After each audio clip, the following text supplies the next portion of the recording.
BRT প্রজেক্টের বাস চালু হয়েছে, এটা সবাই মোটামুটি জানেন। এখন মোটামুটি যারা গাজীপুরের দিকে, এয়ারপোর্টের দিকে থাকেন, তারা ঠিক জানেন যে বিআরটি প্রজেক্টের বাস চালু হয়েছে। খুব বেশি সংখ্যক বাস চালু হয়নি, 15টা বাস দিয়ে নাকি চালু হয়েছে। তো এয়ারপোর্টে গেলাম বিআরটি বাসের প্রকল্পটা দেখার জন্য, যে কীরকম বাস আসছে যাচ্ছে। শুনেছি যে 30 মিনিট পর একটা করে বাস আসছে। তো গেলাম, গিয়ে তো আমার জন্য সবচেয়ে বড় যে কঠিন ব্যাপারটা ছিল সেটা হচ্ছে এর যে স্টপেজটা আছে, যেখানে এসে বাস থামবে অথবা যেখান থেকে টিকিট কাটতে হবে সেখানে যাওয়া আমার জন্য সবচেয়ে বেশি টাফ ঘটনাটা ছিল।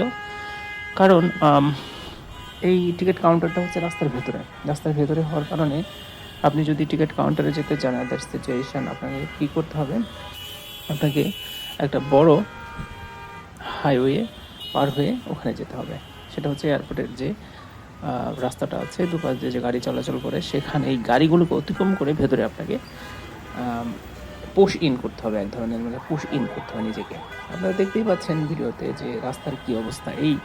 এই যে ভয়াবহ গাড়ির চাপ, এখান থেকে যদি পার হতে যায়, মানে যারা খুব বেশি এক্সপার্ট তাদের কথা বাদ দিলাম, কিন্তু নর্মাল পার্সন যারা খুবই আমার মতো স্বাভাবিক সাধারণ টাইপের মানুষ, তারা পার হতে গিয়ে এক না কিছু দুর্ঘটনা ঘটে বসে থাকবে।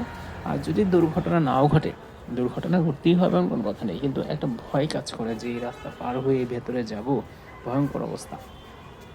তো তারপরেও যেটা করছে মানুষ, সেখানে যাচ্ছে, সব কিছু মেনে নিয়েই সেখানে ঢুকছে গিয়ে। তো এই সমস্যা সমাধানের জন্য একটা ঘটনা ঘটিয়েছে এই বিআরটি প্রজেক্ট মেবি, অথবা সড়ক পরিবহন যারা আছে তারা মিলে।